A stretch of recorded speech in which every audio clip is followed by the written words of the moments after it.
الحمد لله وكفى والصلاة والسلام على عباده الذين اصطفى خصوصا على أفضلهم وخاتم النبيين محمد الأمين وعلى آله وصحبه أجمعين وبعد. We begin with Allah's blessed name. We praise Him and we glorify Him as He ought to be praised and glorified. And we pray for peace and for blessings on all His noble messengers, and in particular on the last of them all, the blessed Prophet Muhammad sallallahu ta'ala alayhi wa sallam. Brother Adam Ibrahim, Secretary General of the Research and Information Institute on Islam, here in Taman Tun Dr. Ismail in Malaysia, in Kuala Lumpur. Brothers and sisters in Islam, Assalamu alaikum wa rahmatullahi wa barakatuh. We meet at a very dangerous moment in our history and in the history of the world, to address you on the subject of implications of a Zionist Israeli attack on Iran, which now appears to be not only fairly certain but also just around the corner. In the process of offering an explanation of the implications of such an attack, I would have to take recourse to Islamic eschatology to locate the implications of that attack in the larger framework of Islam's conception of Akhirul Zaman, because I am convinced that it is located precisely in that subject. In the process also of offering my analysis, I will have to offer opinions of mine. If a politician and a prime minister and a government official and a businessman and a carpenter and a taxi driver can offer opinions, why can't a scholar of Islam do the same thing? What's wrong with that? Provided, of course, that we recognize that only Allah does not make mistakes, number one. And number two, in my instance, I always insist that when I offer my opinion or my view on any subject, I insist that my audience should never accept my view unless and until you are convinced that it is correct. If you can offer me anything better than that, please tell me. I think I've reached the limit. So I should be allowed to offer my opinion and my views. I'm not a prophet. I don't have an angel or a jinn whispering into my ears. I'm offering you opinions based on analysis, and I have the right to do so. And those who warn people don't listen to Imran Hosein should be ashamed of themselves. Having said that, we say that Israel wants to attack Iran because Israel ultimately wants to rule the world. Because the Zionists want to rule the world. Because the Judeo-Christian Zionist European Alliance wants to deliver to the state of Israel the status of ruling state in the world. That's why we believe all these wars are taking place. Now why does Israel want to rule the world? They said some 50, 60 years ago, and even then they were telling monstrous lies. So 9/11 was not the first lie. They said that all that we want to do is to create a Jewish homeland in the Holy Land, where Jews can live in safety and security. That's all we want to do. And we say that was a monstrous lie. What you wanted to do was to establish a Zionist state in the Holy Land, which would seek to impersonate Holy Israel, the holy state of Israel, that was established by Nabi Dawood alayhi salam, the Prophet David, and Nabi Sulaiman alayhi salam, the Prophet Solomon, and that this Zionist state of Israel would one day rule the world. That's what you wanted to do. And you want Israel to rule the world, so that one day, not too long from now incidentally, a man would stand up in Israel. Nabi Muhammad alayhi salatu wasalam described that man to us 1400 years ago or more. So if you're listening in Washington tonight, let's tell you what the Prophet said. And if you're listening in London and in Jerusalem tonight, let's tell you what Prophet Muhammad alayhi salatu wasalam said. He said that that man would be a Jew. He would be a young man. And so the end of history will witness young people taking over the world. He would be a powerfully built man. He would have curly hair. And he would declare,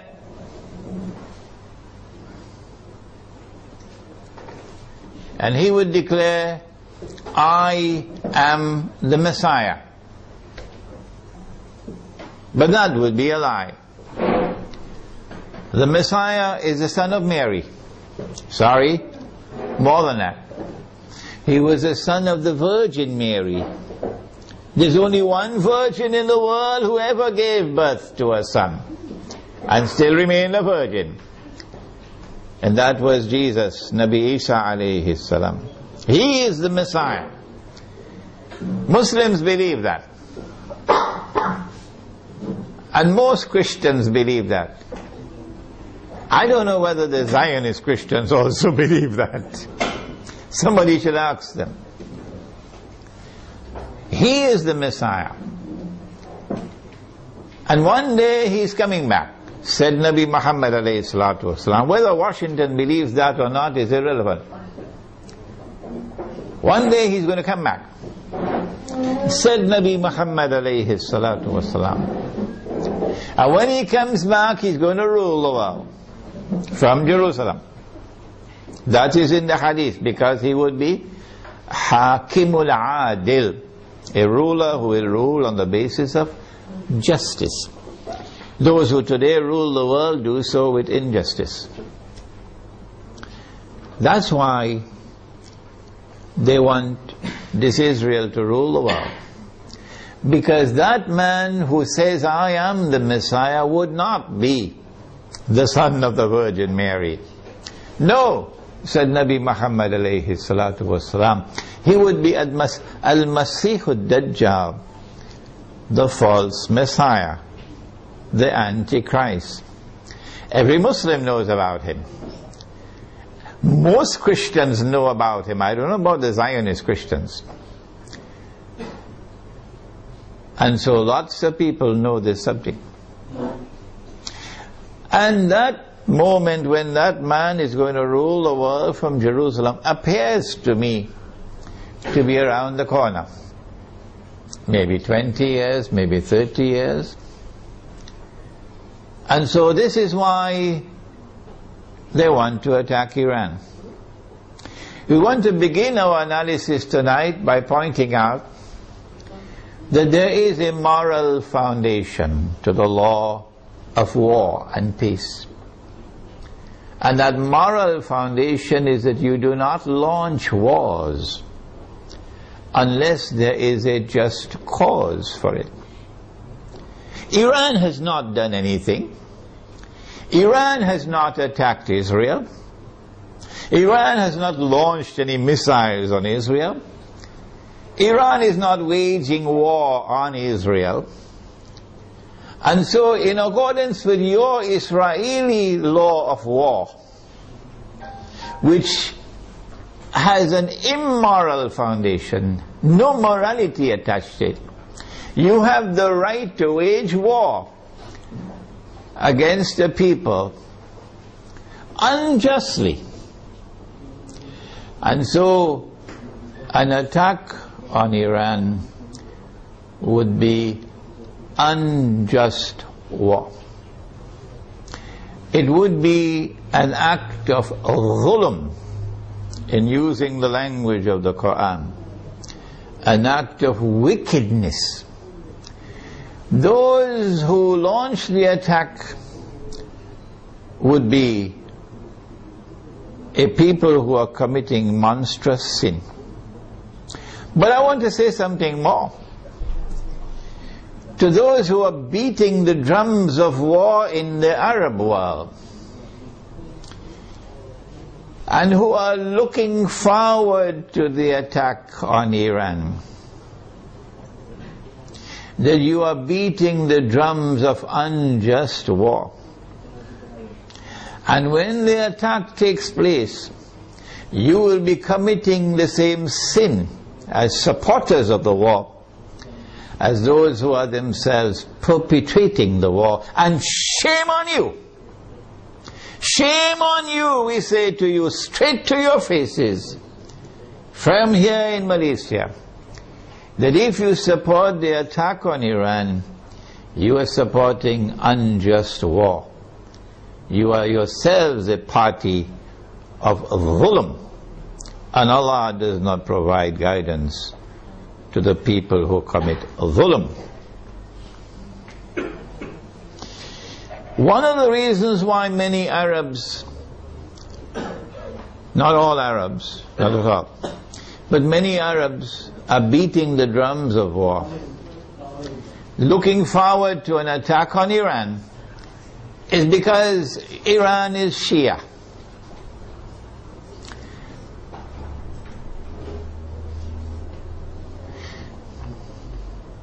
They hold the view that Shia are kuffar, and hence it is permissible to launch war on the kuffar, the disbelievers.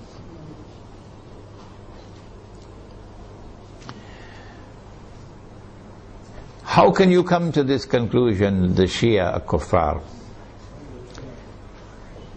If the Shia are kuffar, then there must be some ijma' or consensus of opinion on that subject. That consensus has never been achieved in 1400 years. Why? How can we say so? Here is proof. This is not the only proof, but this is adequate.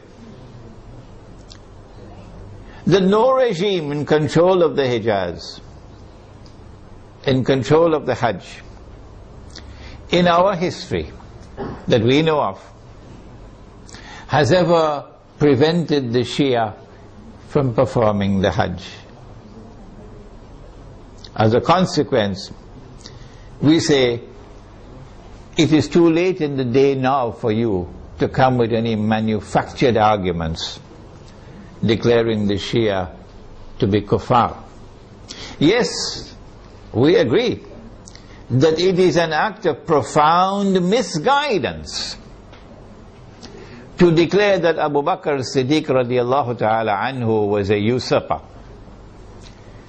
and that Umar Farooq radiallahu ta'ala anhu was a usurper. and that Uthman Ghani radiallahu ta'ala anhu was a usurper. 3 of the foremost companions of the Prophet alayhi salatu wasalam. It's a massive vote of no confidence in the Prophet himself alayhi salatu wasalam. And we say of those who insist that these 3 companions of the Prophet alayhi salatu wasalam were usurpers, we say you are profoundly misguided. But we never say that you are not Muslims. You still are our Muslim brothers. And so the argument that the Shia are kuffar and hence it is permissible to launch war on them is invalid. But secondly, does the religion of Islam say it is permissible to wage war on kuffar?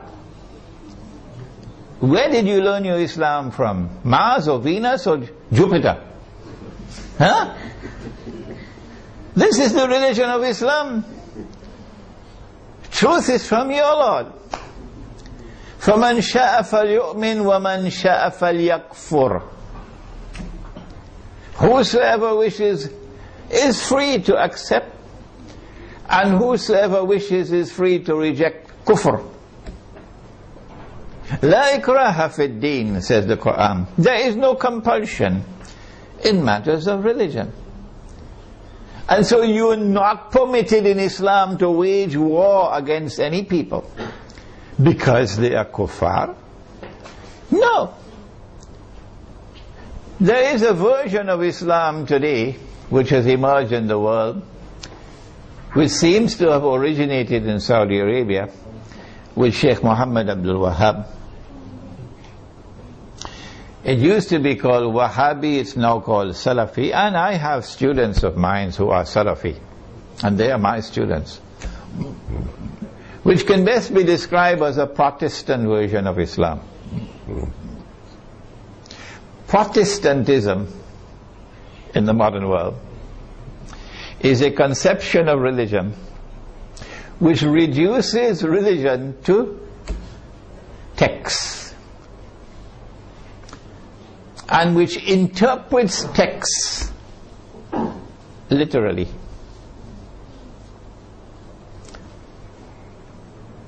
As a consequence, Protestant Islam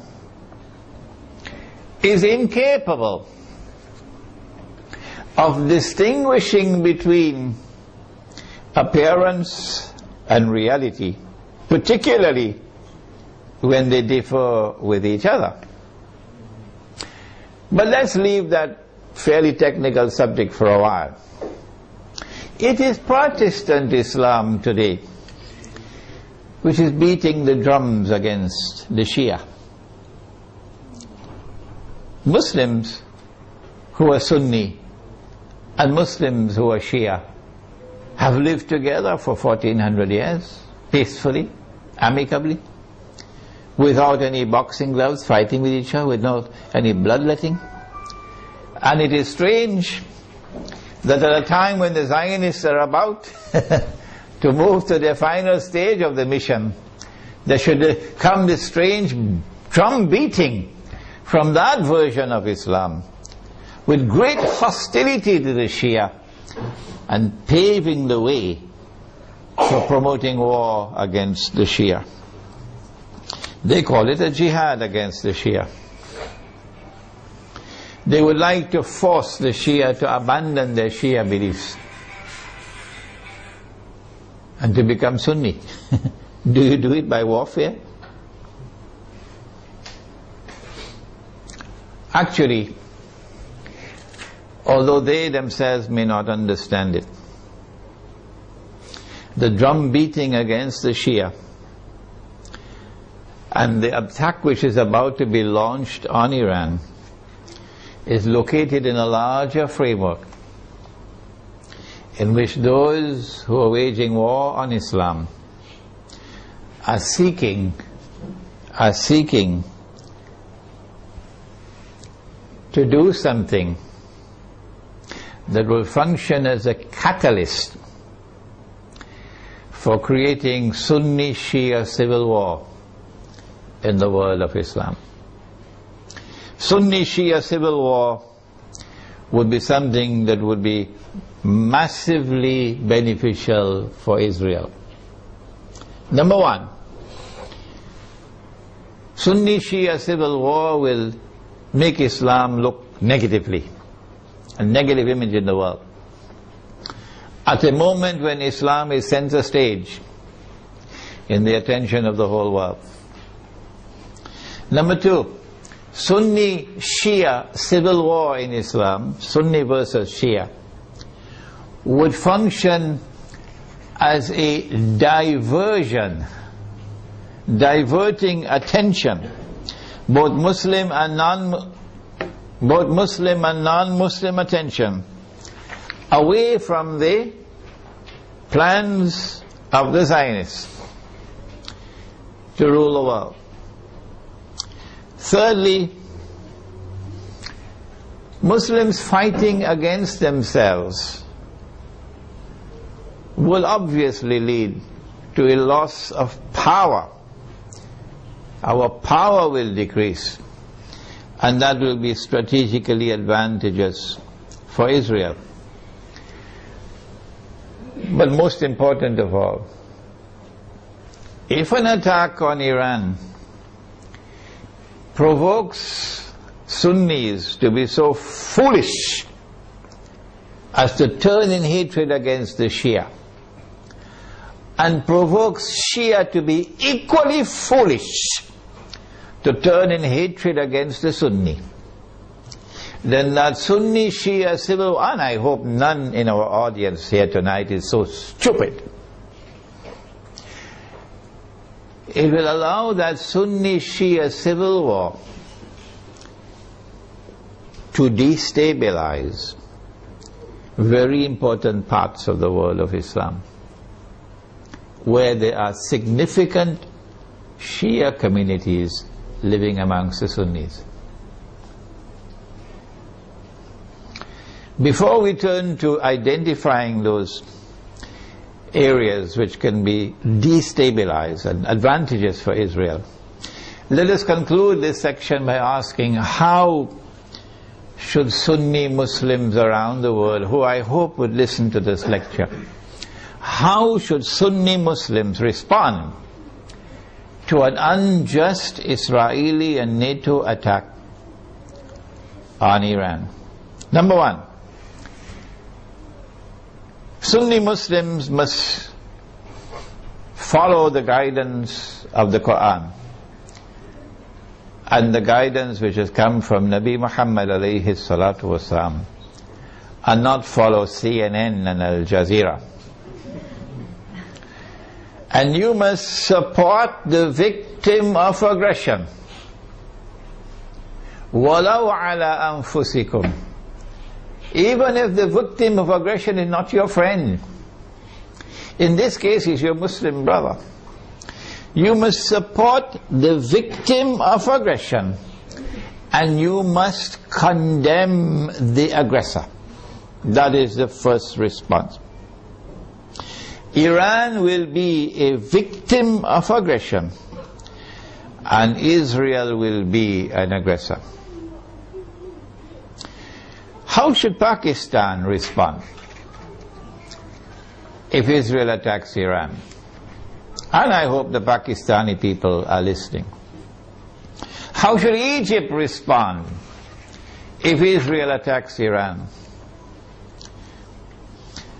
Pakistani Muslims and Egyptian Muslims must ensure that they, the people, don't wait on the governments and don't wait on the armed forces. The people must respond by showing massive popular support for Iran as a victim of aggression, and must clearly condemn not only those who wage war on Iran, but also those who support those who are waging war on Iran, with particular reference to the government of Saudi Arabia. Number two, so we have dealt briefly with the Sunni Shia civil war problem. War on Iran, and my gosh, look how much time has gone. War on Iran obviously is going to impact on the world economy. Number one, on the price of oil. Not only because Iran is a major supplier of oil, but also because Iran is located in that basin that the Iranians call the Persian Gulf and the Arabs call the Arab Gulf, and they're still fighting over the words. This is the oil basin, and the river Euphrates enters into this basin.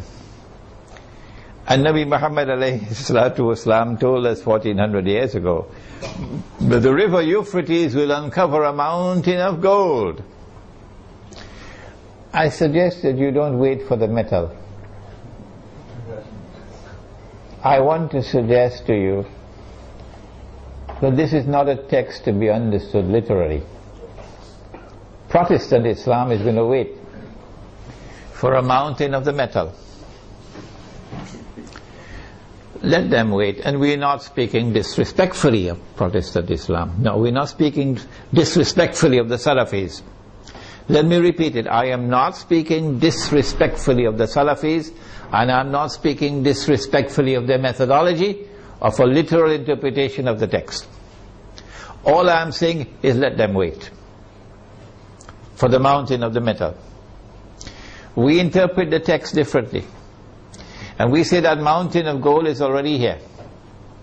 And it's black gold. And it's oil. And the Prophet prophesied that they're going to fight over it. And in the end, 99 out of every 100 are going to be killed. Conventional wars don't kill 99 out of every 100.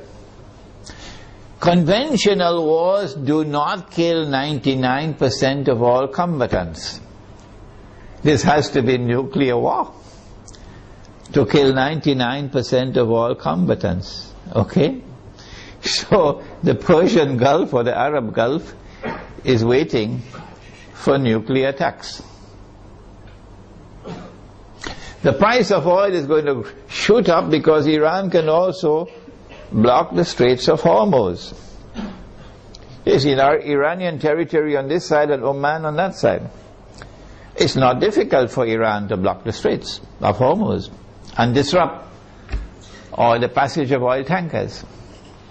So we can anticipate fairly confidently that the price of oil is going to escalate dramatically once the attack takes place. And the American government knows that. And that's why the American government does not want Iran to be attacked.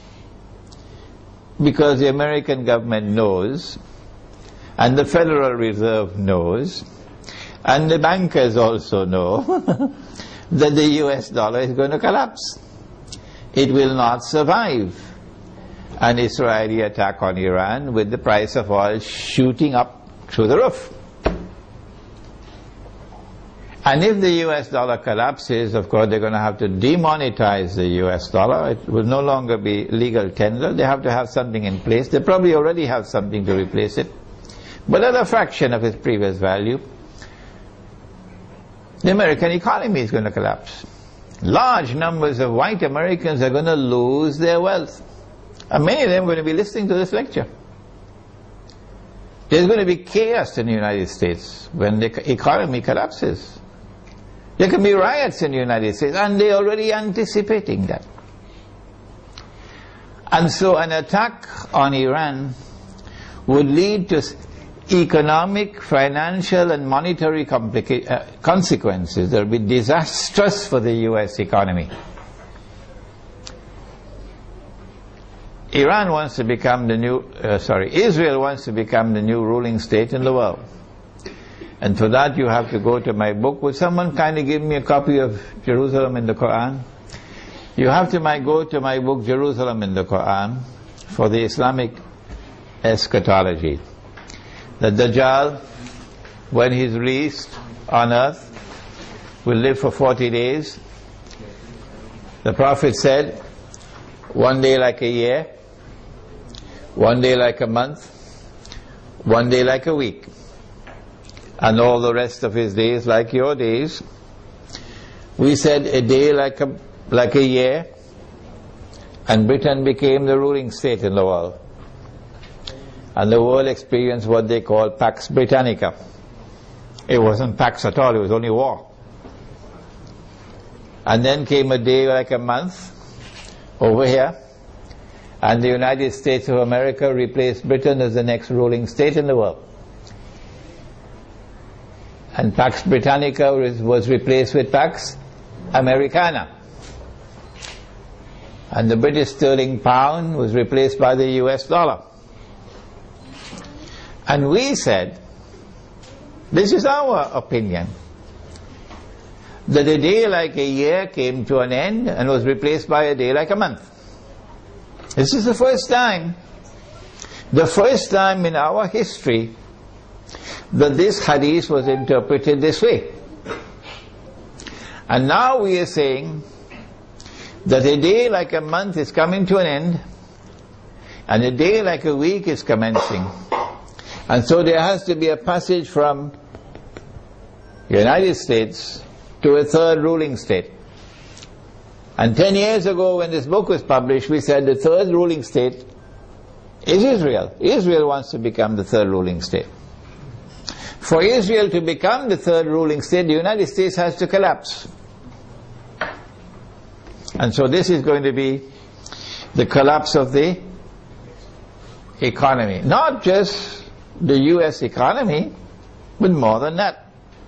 With the dramatic rise in the price of oil, you're going to have a significant rise in the cost of living around the world. Transportation costs are going to escalate. Food prices are going to escalate. Energy prices will rise. And this is also going to affect the prices of manufactured goods. The poor of the world will sink as soon as Israel attacks Iran into greater poverty and in some cases destitution. In Yemen now, they can't afford to buy the cooking gas with which to cook. The middle class around the world will sink into poverty. And when there are so many poor, the majority of mankind in poverty, it's going to be easier. It is going to be easier to rule the world. With people who are too poor to organize themselves, to resist oppression and resist slavery. How should we respond to this impending economic collapse, financial and monetary collapse? How should we respond to the imminent rise of the cost of living around the world? How should we respond? My opinion, and I'd love to hear your opinion before we end tonight. My opinion is to go to that hadith of the Prophet sallallahu ta'ala alayhi wa sallam. He said about Akhirul Zaman, he said, if you have land, hold on to your land. You're familiar with that, aren't you? And he said, if you have animals, hold on to your animals. And then a man asks, O Messenger of Allah, what about if we have neither land nor animals? He said, sharpen your sword. Of course, CNN is going to call him a terrorist now. He said, sharpen your sword. Because you're going to be dealing with chaos and anarchy and riots as people seek to survive by fighting each other for food. Where can we get land and animals to sustain ourselves in this impending collapse? The answer is certainly not in the cities. If you believe that you can survive in the cities and get land and animals in the cities, you should buy a one-way ticket to the moon.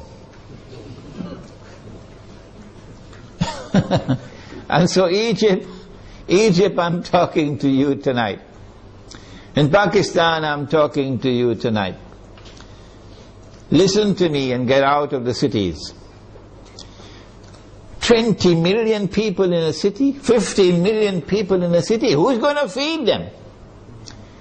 Where are you going to get your food from? What's going to be the price of that food? Get out of the cities while still there is time. Go to the countryside. Go to where rain falls. Go to where there is water. And produce your own food. Dairy crops, food crops, dairy farming, milk and meat, so that you can survive the storm that is coming. Ensure there is water supply. Do not depend on oil for energy. Use natural energy. A bicycle is natural energy. Wind, solar energy, water energy. Number 2, live in small communities, because small communities can more easily sustain themselves without having to be dependent on supplies of food from outside the communities.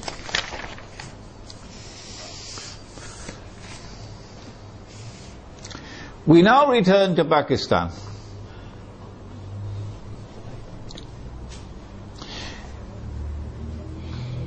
An attack on Iran can be launched simultaneously with an attack on Pakistan.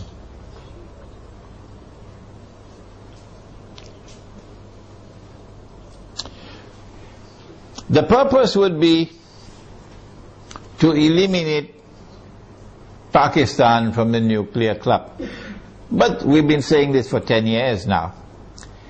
When the attack on America took place in September 2001, we produced a booklet 2 months later, a Muslim response to the attack on America.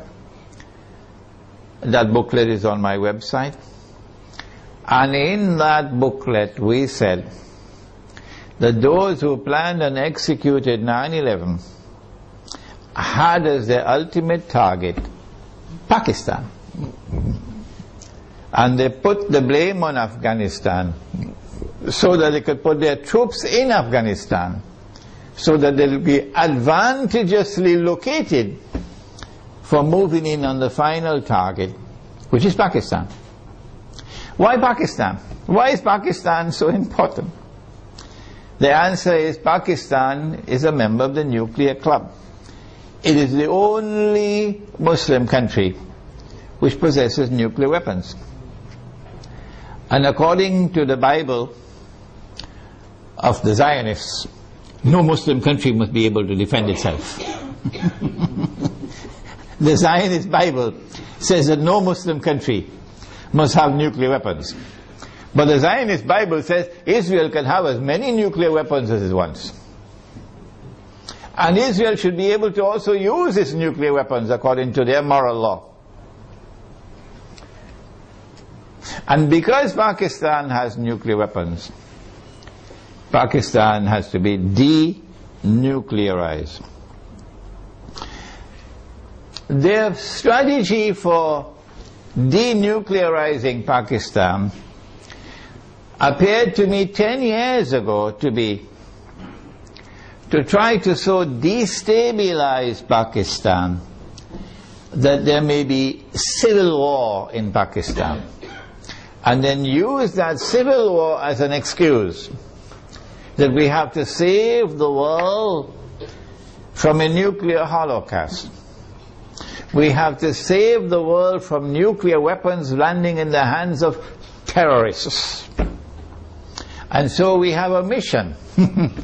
For the sake of mankind, we have to attack and invade Pakistan and destroy the nuclear plants in Pakistan and destroy the nuclear weapons in Pakistan, and also break up Pakistan into bits and pieces so it can never rise again. When that happens, of course, we must have a Zionist friend to take over and control all the pieces. And it is time for Muslims around the world to recognize, including Muslims in Iran, that Israel's most strategic partner, most strategic ally in the world today, after the United States, is India, with Saudi Arabia neck and neck behind India.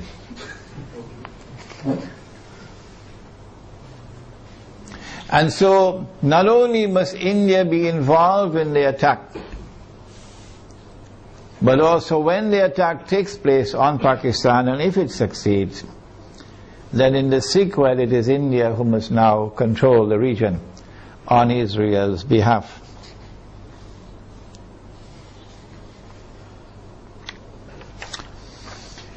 An attack on Pakistan, a successful attack on Pakistan, and the denuclearization of Pakistan and the breakup of Pakistan into bits and pieces will impact upon Muslims in the whole of that subcontinent in such a way as to bring about a state of demoralization and despair,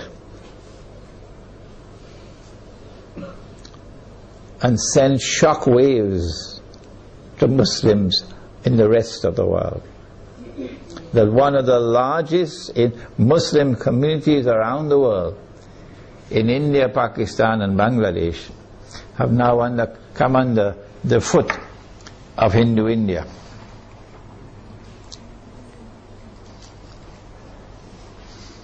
So India will rule the entire South Asia with NATO in control in Afghanistan. What should Pakistan do at a time like this late hour?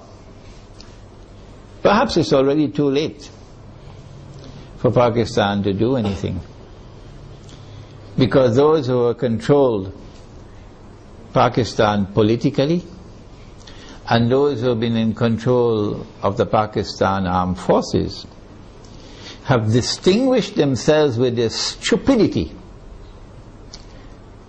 And I have to use a harsh language. I'm so sorry to use this harsh language against them. Their awesome and monstrous stupidity these last 10 years since 9/11 in supporting war on terror, which is a euphemism for war on Islam, supporting NATO in the attack on Afghanistan, your innocent Muslim brothers in Afghanistan, and you supporting NATO, killing innocent people.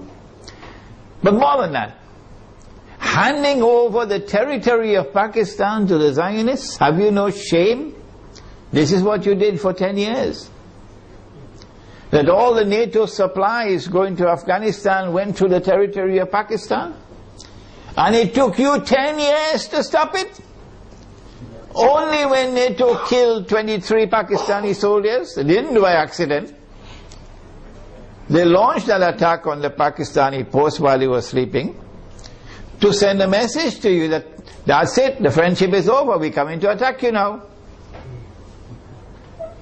So only when that happened, now you're going to stop them from transiting the territory of Pakistan with supplies for the NATO troops in Afghanistan? How could you be so stupid to hand over 3 military bases in Pakistan to the United States so that drones could go and from above, pilotless drones, and killing our people innocently? And now when the knife is about to cut your throat, only now you're waking up. When the attack on Pakistan takes place, I think they already know what's going to happen. So all of these Pakistani Zionists, I call them Zionists, probably already have their suitcases packed. Like they did it in Saigon. And they'll all be flying to Miami and to Los Angeles and to New York to spend the rest of their miserable lives. These traitors. But I'm not talking about them tonight. I'm talking about the Pakistani people, as poor as they may be. In their poverty, they still love Islam. And they hate the government of the United States, which has been committing aggression and oppression, with deception after deception. Feelings in Pakistan have reached fever pitch. They know in Pakistan the attack is coming. My advice tonight to them, if it is not too late, I don't know, what can you do?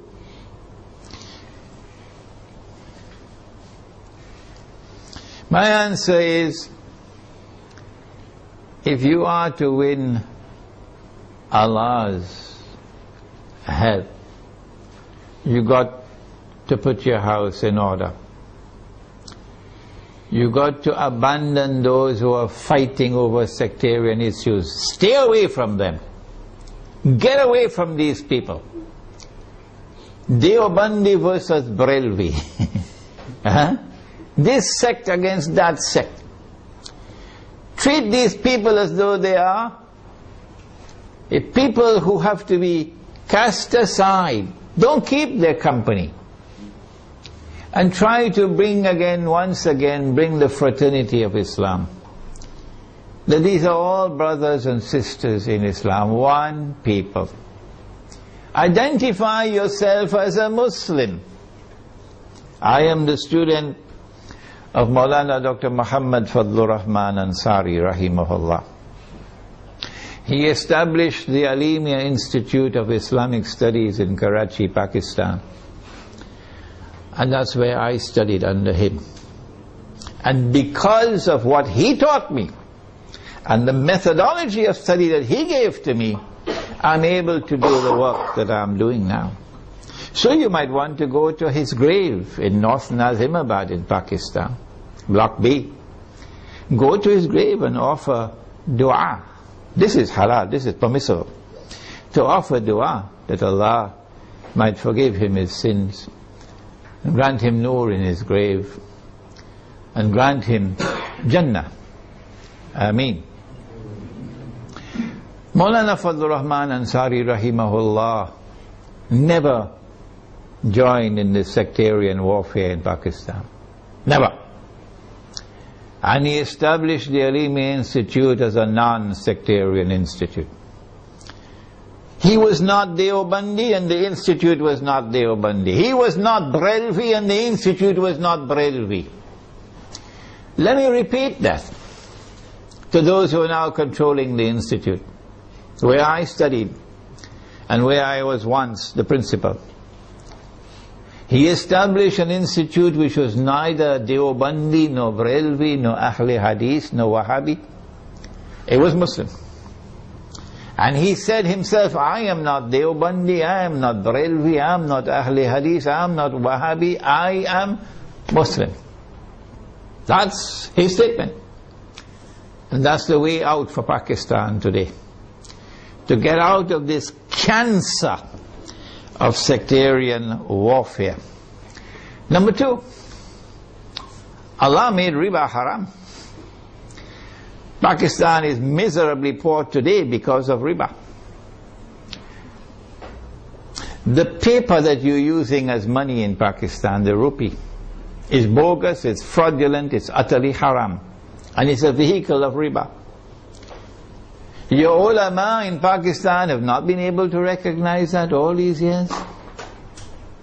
Go look for those scholars of Islam in Pakistan who can recognize that paper to be bogus and fraudulent and haram, who can recognize so-called Islamic banking to be delivering riba through the back door,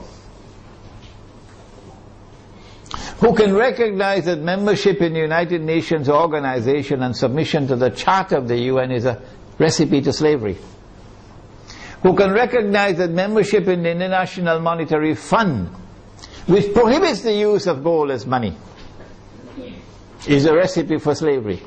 Look for such scholars of Islam and follow them. And also for the people of Pakistan, get out of the cities, go to the countryside, and seek to produce your own food to sustain yourselves in a tomorrow that is coming that's going to be horrible. Let us now turn to implications for the United States of America. As soon as Israel attacks Iran, and my opinion is that Israel is not going to attempt to deliver a knockout blow.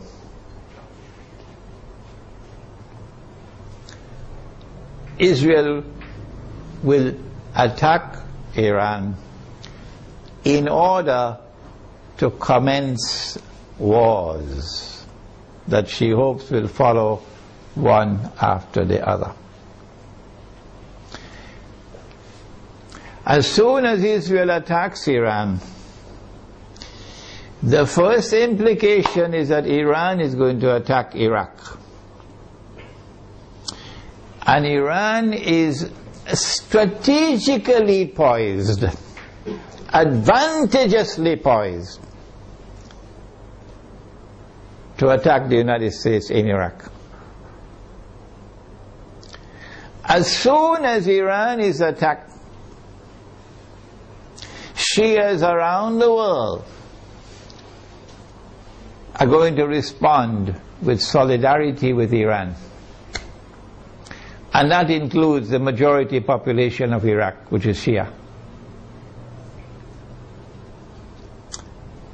What about the Sunni in Iraq? The Sunnis are waging a war against the United States. They want to get the United States out of Iraq. And if Iran attacks Iraq, the Sunnis are going to also intensify their attacks on the United States. And so the United States is going to be in a no-win situation in Iraq. You'll be facing enemies fighting you on all sides with no friends around you. None. I don't think, and I hope and pray, I don't think that NATO will succeed in getting the Turkish government to act so stupidly to attack Iran. I don't think it's going to happen. No. And let us pray that the Turkish government is not ruled by fools. And so NATO and the United States in particular are going to be faced with war in Iraq that they cannot win. And they can lose. They can lose. And this is what Israel wants. This is what Israel wants. But there's another battlefront I want to turn to now. And this is where we need our military analysts. I wish we had some here tonight. That Iran is also likely to attack Bahrain. And it should not be difficult for Iran to take Bahrain. Bahrain cannot stand up to an attack from Iran. Bahrain is just across the water from Iran. I am suggesting to you that Iran is going to attack and take Bahrain. And if and when Iran attacks and takes Bahrain, Then there's a causeway between Bahrain and Saudi Arabia where you can drive back and forth. The road will be clear to Saudi Arabia. I am anticipating, and the Saudis probably already have their plans laid out very well, because they know what's going to happen. And Israel already knows what's going to happen. That they're then going to turn to the United States to invoke whatever secret agreements they have of defense.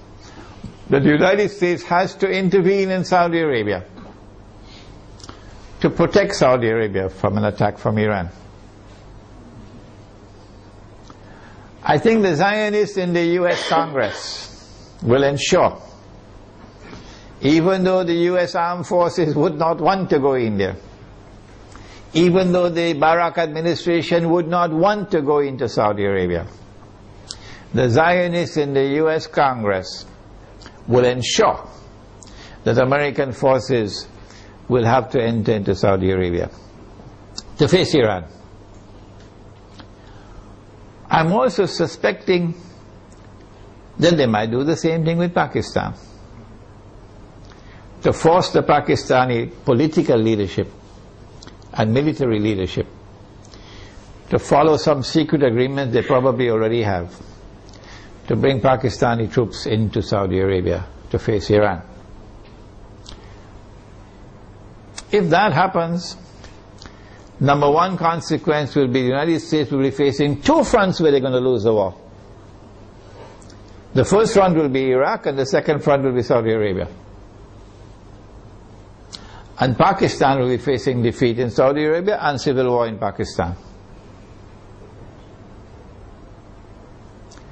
In order to save the United States from defeat,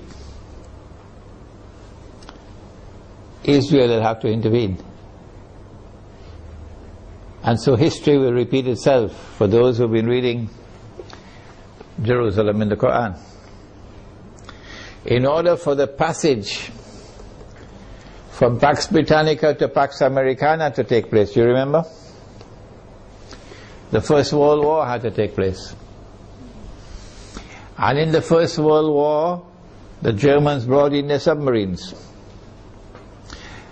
And Britain, the island, was marooned, surrounded by German submarines.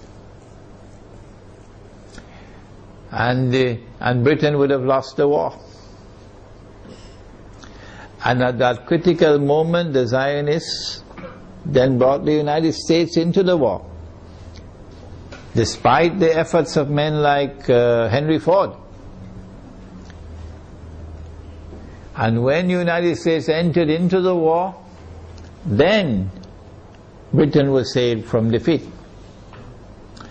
But the consequence of that was that Britain was no longer the ruling state in the world.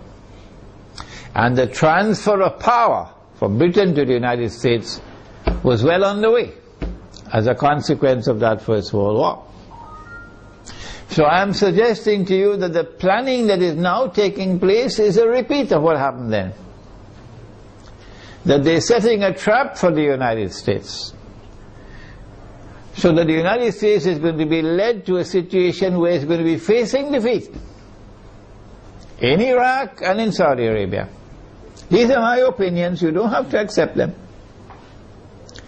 And only one power in that region could intervene to save the United States from defeat, and that is Israel. And that would be the bell being rung.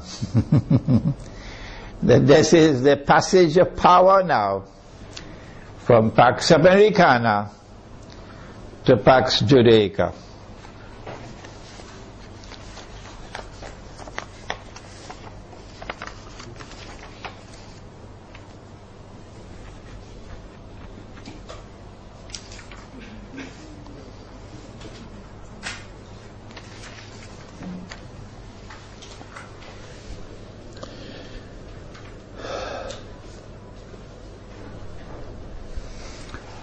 This is the Islamic eschatological dimension to the analysis that a day which is like a month will now be coming to an end. and a day which is like a week, according to the hadith, will now be beginning. The Protestant version of Islam, which is the Salafi version, insists that somewhere on earth, we just have to search, maybe somewhere behind Greenland, you're going to find a place on earth where a day will be like a year. So my answer is, well, keep on searching. Keep on searching. And I'm not speaking scornfully, that's not my way. I am not speaking in any derogative way, disrespectful way, that is not my style. No. I have the right to say, however, this is your methodology, so keep on searching. We have interpreted the text differently, this is our interpretation. And we have insisted time and again that no one should accept our interpretation unless and until you are convinced that it is correct. We said a day like a year is a different dimension of space and time than the one in which we live. And so too a day like a month, and so too a day like a week. But Dajjal is here on earth, but you can't see him. Only when a day which is like a week comes to an end, after Israel has ruled the world for a day which is like a week, only then would Dajjal appear in our world as a human being, as a young man, powerfully built, curly hair and so on, to rule the world from Jerusalem.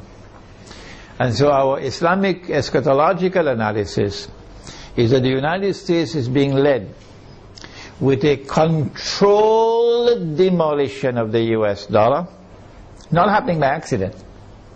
A controlled demolition of the US economy is not happening by accident. And a trap being set for the United States militarily, so that the United States can no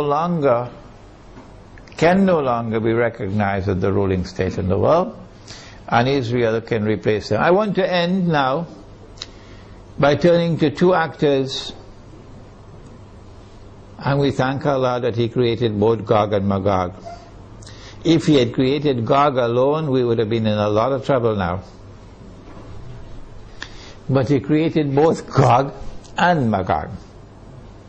And He gave both the Gog and Magog the power that none can fight them except Allah Himself. So if Gog and Magog turn against each other, they'll destroy each other, wouldn't they? If you do not understand the subject, I have a book at the back entitled An Islamic View of Gog and Magog in the Modern World. And again, as usual, the Salafis are rejecting that book. Imran Hosein is misguided. I think that for Russia and for China, an Israeli attack on Iran, particularly if it involves the use of nuclear weapons, would be recognized as a threshold being crossed. That so long as you did not cross that threshold, Russia and China were prepared to go along and continue. In the Security Council of the United Nations, for example, cooperating and collaborating where possible in managing the affairs of the world. But once you cross that threshold, the implication for Russia and China is that you have crossed the point of no return. And that an attack on Iran is now going to inevitably lead to world war.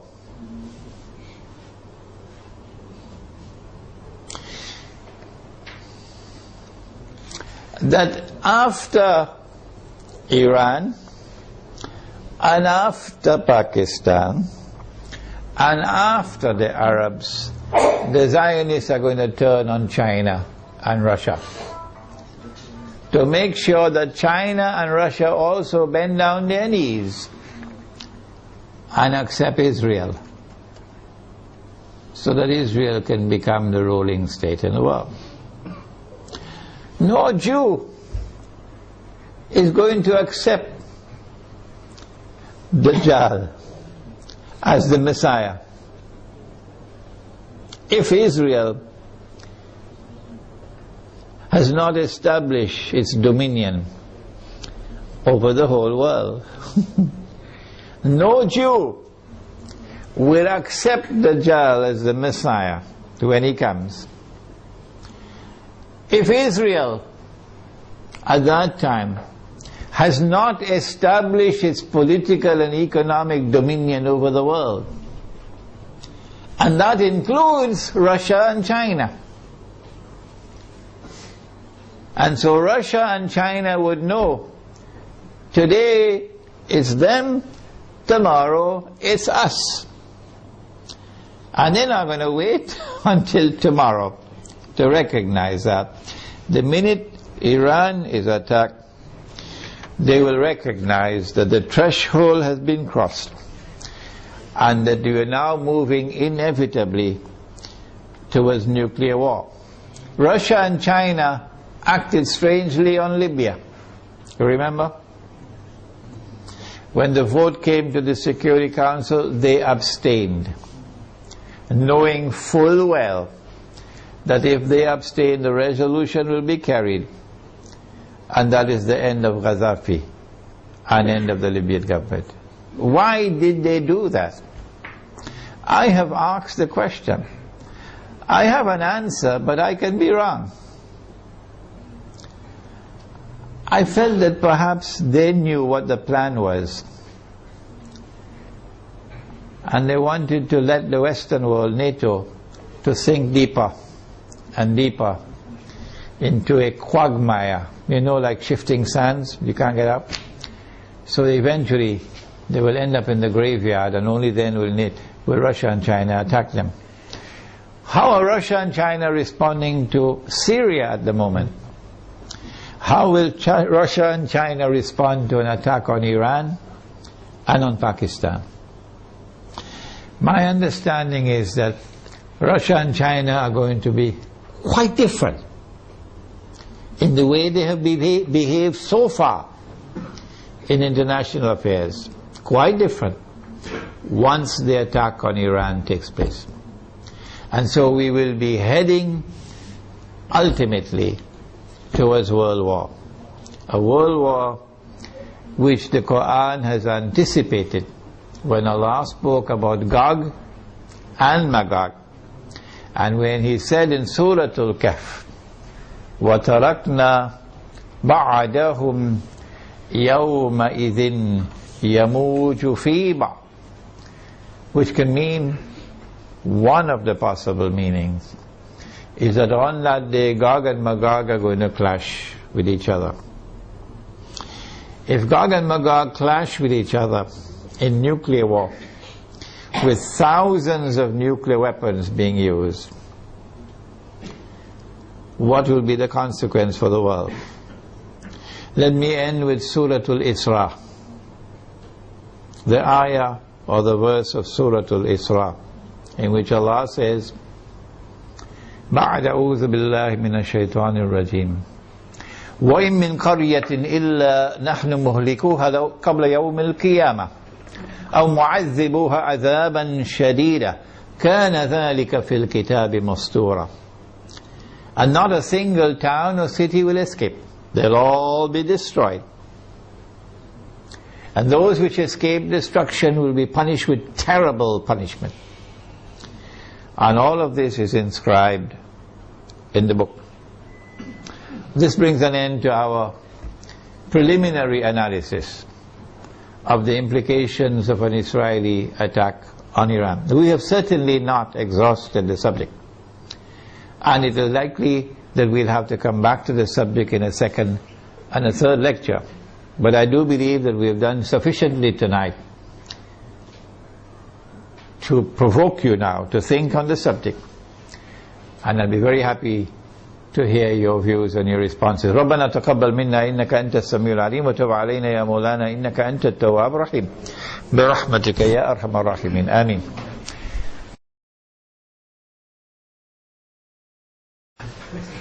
The question is, how do I view the response of the Pakistan Armed Forces now when the curtain is about to be drawn and NATO has already sent, by Federal Express they sent a message to Pakistan, we're coming for you now. That's the message when they kill the soldiers, huh? We're coming for you now. And now, now the Pakistan Armed Forces, because now of course it's too late to do anything else, they say, okay, we will not allow NATO to transit Pakistan. And we're going to take back this base that we gave you, so you could kill the people in Afghanistan. And you have 15 days to vacate the base. No, I'm not impressed. I'm not impressed. I think a lot of the generals have tickets to Miami because they know that they're going to be lynched. I hope they're listening to me, because the Pakistani people love Islam, and the Pakistani people are very, very angry with those who have betrayed them and betrayed Pakistan and betrayed the Ummah, flying first class to Washington anytime Washington calls them for consultation. So I'm not impressed at all. People who have betrayed Allah and His Messenger, and now at the last moment, now you're trying to save face. I'm not impressed.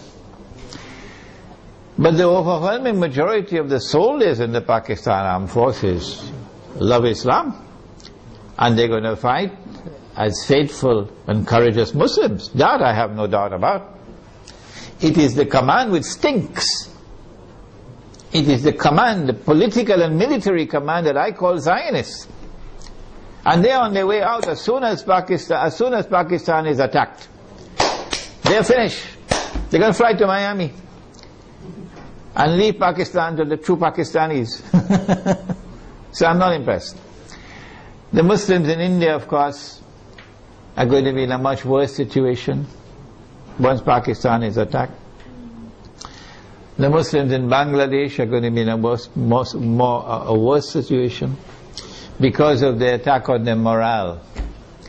They will be demoralized. And it is a function of Islamic scholars to deliver guidance and leadership. And the scholars of Islam are fighting each other over popcorn. Fighting with each other over popcorn. And attacking me because I declare myself to be a Muslim. Who? He's only a Muslim? He's neither fish nor fowl? Who is he? He has no Aqidah? That's now the attack on me. Yeah. Well, let them continue with the attacks. Go ahead.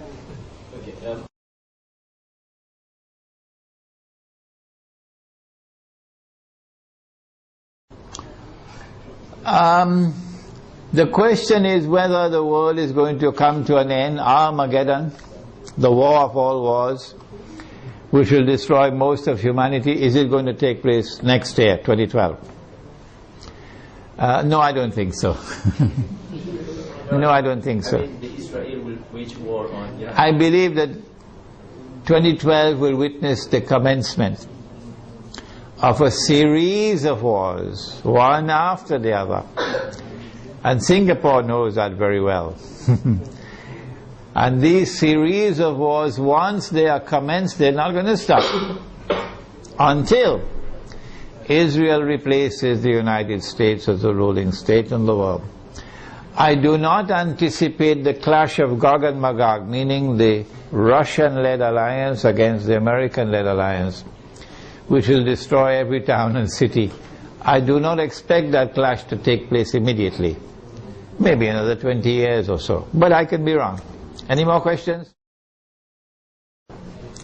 I am not certain that when Israel attacks Iran, that they're going to use nuclear weapons. I expect the use of limited nuclear weapons on certain specific sites in order to destroy nuclear plants, underground nuclear plants and so on. But I hardly think that Israel is going to use tactical nuclear weapons in populated areas. The public opinion around the world, the backlash of public opinion would be too great. The hadith he has asked about, that Dajjal will be followed by 70,000 Jews from Isfahan wearing their Persian shawls. And he says that there are now about 30,000 Jews in Iran. Part of the strategy adopted by Gog and Magog has been to accept a religion. The Khaza, for example, accepted Judaism. And so the world witnessed for the first time the unique phenomenon of something called a European Jew. Prior to this, the only Jews that there were in the world were Semitic Jews, Semites. The Europeans are not Semites.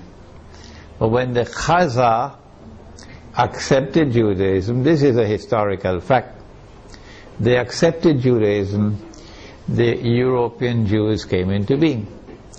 And the Quran accepts as a Jew whoever claims to be a Jew. You may not be an Israelite,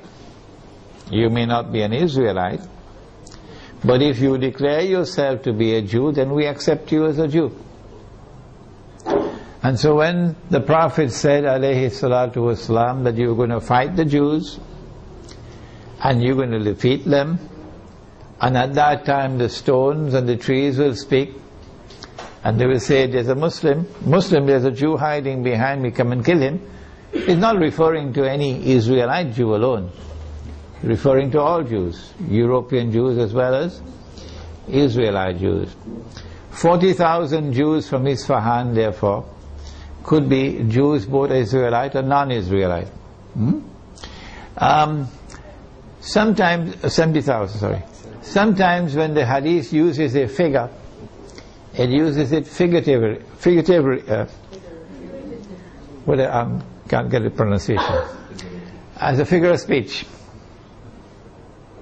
For example, a man asked the Prophet ﷺ, which is the first masjid which was built. He said the Kaaba. And then he asked which was the second masjid which was built. He said Masjid al-Aqsa in Jerusalem. And then he asked how much time elapsed between the two. He said 40 years. 40 years for a few thousand years? 40 years for a few thousand years between this one and that one? How could it be 40 years? So sometimes the hadith will use a number as a figure of speech. It does not therefore have to be understood literally. One of the reasons for the attack on Iran, this question now allows me to expand my analysis, is because the Zionists want to get rid of the present government in Iran. You can choose to believe what you want, but I accept that the present government of Iran is sincere in its opposition to Israel and its support of the Palestinians. You can choose to believe what you want, that's your business. This is my opinion. My view is that one of the reasons for the attack on Iran would be to bring about regime change in Iran. The present regime in Iran is not a militantly Shia regime waging Shia-Sunni sectarian war. No. The present regime in Iran is willing to establish fraternal ties with Sunnis. Yes, they do not permit any Sunni masjid to be established in Iran. So Sunnis in Iran do not have Salatul Jummah, they have to go to the masjid under the Shia control. And that, of course, is something we don't agree with. But that's not a cause for taking up guns and fighting them. No. So I understand that the government in Iran at this time is a government which is prepared to try to establish Shia-Sunni solidarity. This is my view. And this is something inimical to Zionist interests. The Zionists would like to direct the Shia world in a direction of confrontation with Sunnis. And for that, you need to have regime change in Iran. And if they succeed in that regime change by attacking Iran, they will want a new regime to emerge in Iran, which will be militantly sectarian and facilitate the emergence of a civil war between Shia and Sunni. At that time, if this succeeds, then I believe we'll see the fulfillment of this hadith about Dajjal being followed by 70,000 Jews from Isfahan wearing their Persian shawls. Any more questions?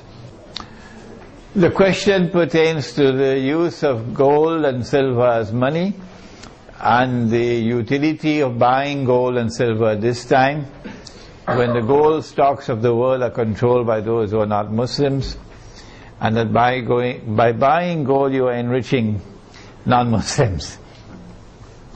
I have a book at the back entitled The Gold Dinar and Silver Dirham, Islam and the Future of Money. Whether we like it or whether we don't, the world tomorrow, in my opinion, is going to return to gold and silver as money. Whether you like it or whether you don't. I came to this conclusion about 2 years ago perhaps, because of my study of Islamic eschatology, that no Jew will accept Dajjal as the Messiah. None. If Israel is using paper money. Because every Jew knows what the ulama don't know in Islam. Every Jew knows what the muftis don't know in Islam. Every Jew knows that this paper is bogus, is fraudulent, is utterly haram. Every Jew knows that. And it's a vehicle through which mankind is ripped off of their wealth. They all know it. It's only our scholars don't know it. In order for Dajjal to convince the Jews that he is indeed the true Messiah, he's going to have to bring back the money which the temple in Jerusalem used to mint. The temple built by Sulaiman alayhi salam minted its own gold and silver coins. Because the Roman government minted coins with graven images, and this was not kosher, not halal, to put a human head on the coin. And people had to go to the temple with their Roman coins, and you had to pay the rabbis for services like making zabiha of animals, to sacrifice an animal. Only the rabbi could do it, in the temple. How would you pay? Because this money is not halal, with a graven image. So there were money changers in the temple who would change Roman money to temple money. And the money changers were ripping off the people. And when Nabi Isa alayhi salam entered the temple and he saw that, he cursed them. Because that's a form of riba. And he overturned their tables. And he chased them out of the temple. And he said, "You've taken the house of God and transformed it into a den of thieves." So every Jew knows that the temple minted its own coins, gold and silver. And so Israel has to return to gold and silver as money. And therefore the Zionist world has to return to gold and silver as money. And when they do, guess what the world of Islam will do? The muftis are going to wake up. And they're going to say, yes, yes, yes, this is halal money. Yes, yes, yes, we should have dinar and dirham. I have prayed to Allah to beg Him to take me away from the world. I don't want to live to see that day, because the shame and the disgrace will be too great for me. The shame and the disgrace as a Muslim for me will be too great. On that day, when they have brought back dinar and dirham as money, and only then do our people wake up. But I also prayed to Allah for something else, to keep all those muftis and all those scholars alive on that day. Keep them alive, even if you have to bring them on a stretcher, keep them alive, so that they will witness the shame and disgrace on that day. Those who today, up to this day, they are not prepared to say that this paper money is bogus, it's fraudulent, it's utterly haram. Keep them alive to that day. So whether we like it or whether we don't, gold and silver is coming back as money. Secondly, if I am correct that this paper is bogus and fraudulent and haram, you read my book at the back, The Gold Dinar and Silver Dirham, Islam and the Future of Money, and listen to my lectures on the subject Islam and the International Monetary System. If I am correct, then every transaction involving the use of this paper is haram. Every transaction. So you pay your zakat, it won't be accepted. You give charity, it won't be accepted. You have nikah and you give the dowry, it won't be accepted. You use this to perform your hajj, it won't be accepted. Every transaction will be haram. Well then what do? You have to return to halal money. Halal money is first and foremost dinar and dirham. In the event that dinar and dirham are in short supply in a market, then halal money would be commodities of food consumption, which are in abundant supply in the market, which have a shelf life, and which has intrinsic value created by Allah Himself. Any more questions?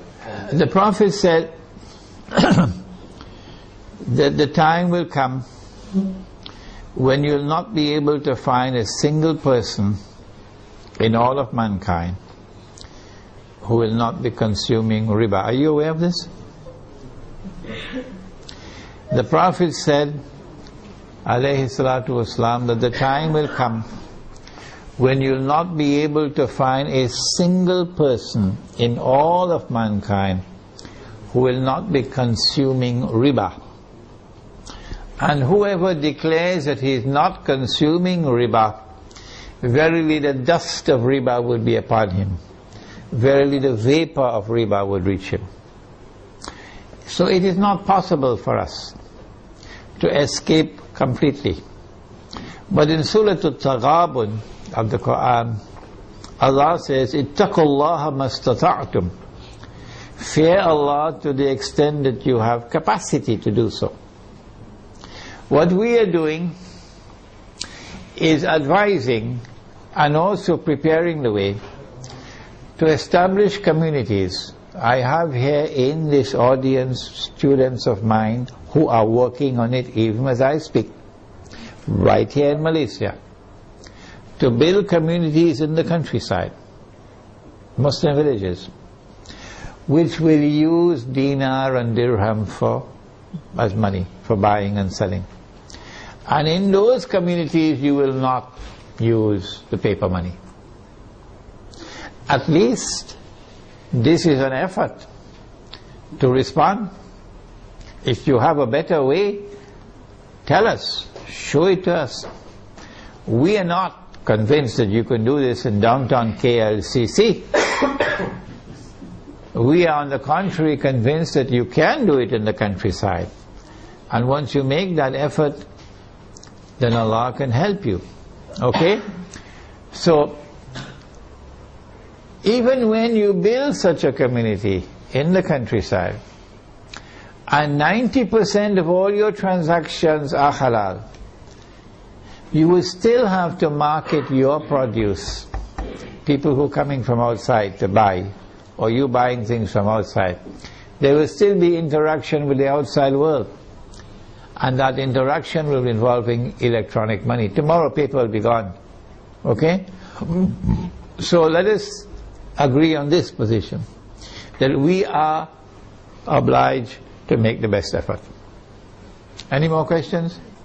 The question is about the euro and the fact that the euro is in trouble.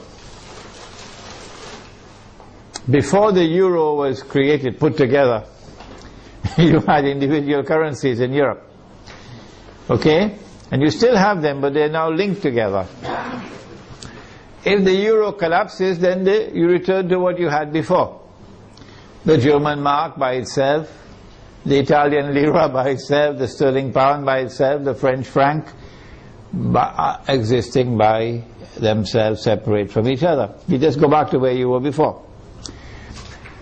But in the same way that the world is witnessing a controlled demolition of the US dollar, so too it's not far-fetched for us to recognize that the same thing is happening to the euro.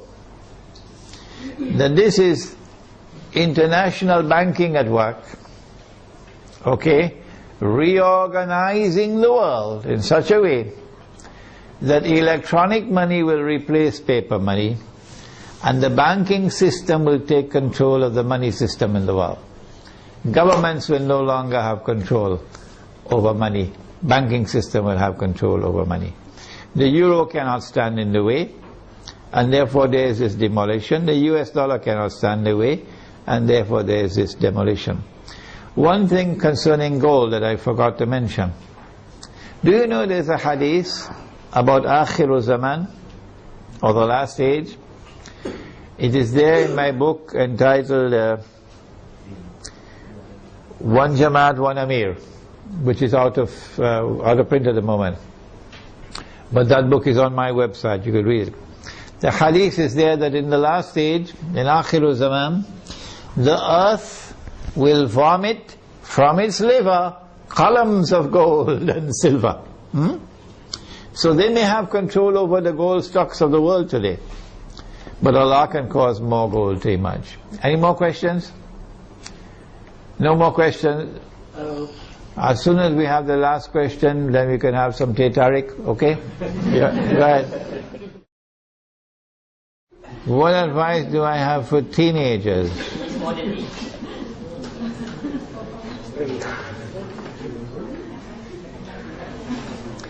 He said that Dajjal will be a young man. A young man. And I said, based on that hadith, that tomorrow the young people are going to rule the world. Today, when I buy some, I don't know whether you've ever heard the word. It's a word that is very strange in my vocabulary. I never heard it before, 10 years ago. Something called top up. Top up. Yeah, top up. Yeah. So, when I buy this strange thing called top up, I have to ask the fellow to put in the money for me, because I don't know how to do it, and I'm really not interested in learning how to do it. If you make the mistake of sending me a text message, you wait a couple of years to get a reply. Because I don't know how to send text messages, and I don't want to learn to make them. I do not want to learn. I have enough misery in my life answering 100 emails every day. Why should I make my life more miserable? With text messages. The young people are the ones who are going to be technologically literate. And all the people will behave the way I'm behaving. So young people are going to rule the world and run the world tomorrow, as the world becomes more technologically interlinked. So young people have a strategic role to play in the world which is now coming into being. Because at that stage of youth it is easier for them to learn these things of technology. But Surah Al-Kahf of the Quran has delivered to us a very important guideline. And that is that the ones who will show the greatest understanding of Dajjal, the quickest understanding of Dajjal, and the ones who will display the best backbone. You know they had backbones made out of iron and steel, and you know there are also backbones made out of recycled paper. You know that? So the ones who are going to demonstrate the greatest backbone for resisting the oppressor are the young ones. This is in Surah Al-Kahf of the Quran, the story of the young men in the cave. And this has been my experience, that the ones who show the greatest resistance to my message that I deliver are the elders, and the ones who are flocking to me and longing to learn from me and insisting they're going to come to Malaysia, they're going to come to KL, whether I like it or not, they're coming to study with me, are the young ones. Some of them 15 years of age, 16, 17 years of age. And they're going to be listening to this lecture.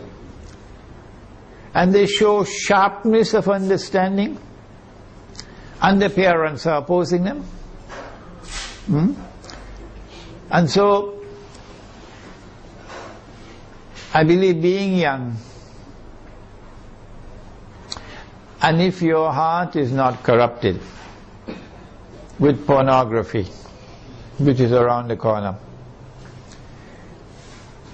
being young, and if you do not corrupt yourselves in sexual promiscuity and destroy your inner light, being young and your heart being guided in the right path, then tomorrow for you there is a glorious day ahead, because you're the ones who are going to take the flag.